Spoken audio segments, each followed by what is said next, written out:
Right, let's take you back to this discussion on the MK Party's expectations for that budget speech that is set to be delivered on Wednesday. And of course, in conversation now with the party's National High Command Economic Transformation Subcommittee Chair, Dr Thanti Mthanti, hoping the line will hold steady for us. But the question I'd asked at the beginning there is, why the hard line that has been taken by the MK Party to say, no VAT increase or South Africa will come to a halt?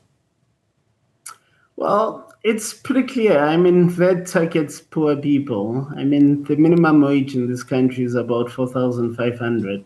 Most of that is spent on transport and food, right?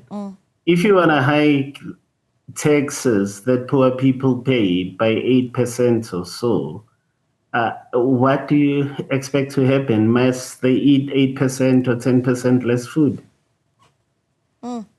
And so what is it that you put on the table? Because obviously the argument that we're hearing from the Finance Minister is that this is money that's necessary so that the fiscus is able to handle the payment of the SRD grant.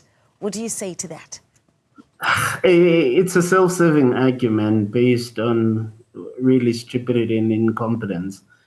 The Finance Minister knows very well that the SRD grant for this year was in the medium-term budget baseline. It's already budgeted for.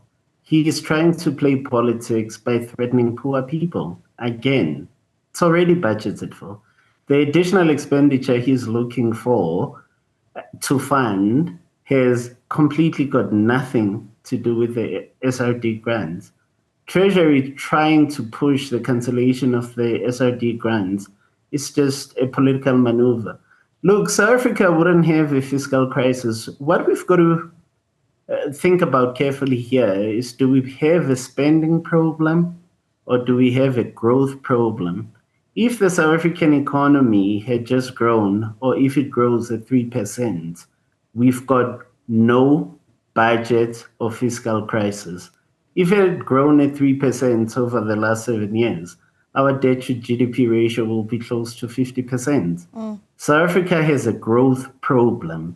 It does not necessarily, that does not mean you've got to cut poor people's income. It just doesn't make any sense. We're already the most unequal country in the world. Yeah? Yeah. So what he's saying doesn't make any sense. I'm keen to hear your view on the politics of it, because we find ourselves in this position where the Finance Minister will only deliver the budget proposal on Wednesday because of the postponement, with GNU partners not coming to an agreement on what to do with this very issue of the VAT increase. And so your understanding of how that politics is going to impact what happens next, whatever it is that is announced on Wednesday. Yeah, the GNU is just a collection of parties who don't share any ideological leaning, if they've got any ideology at all, right?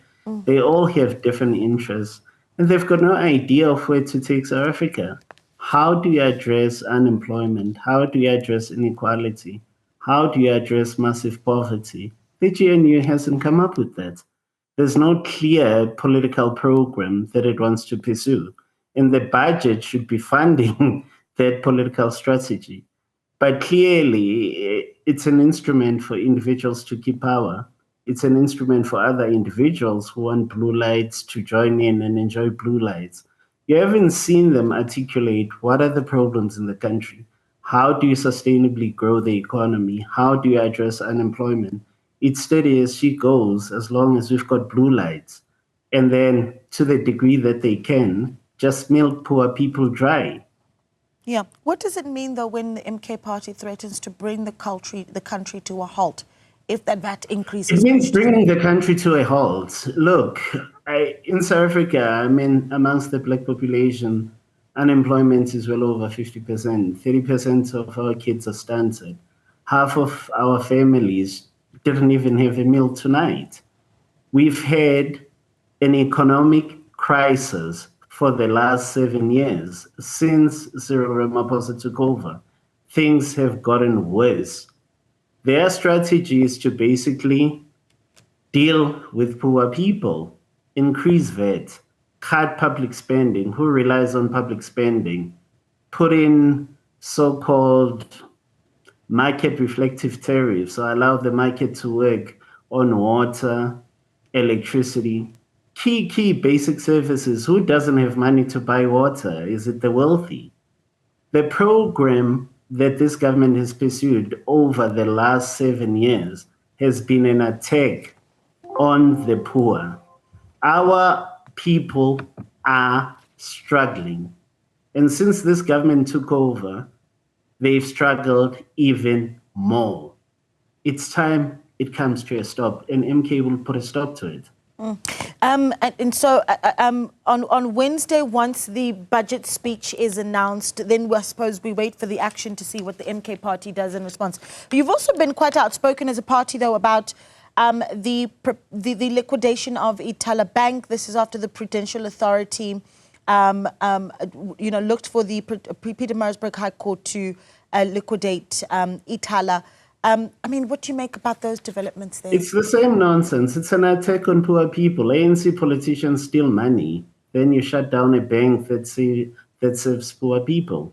A lot of poor people in rural areas don't have access to banking services. Only Ithala, a lot of small business people don't have access to business loans. Only Ithala will fund them. Then you have ANC politicians who got loans, who don't pay them, who stole money. The same ANC government wants to shut down the bank rather than deal with their criminals. Dr. Thanti Mthanti there, but we will, of course, continue with the show on the other side of this short break. Stay with us.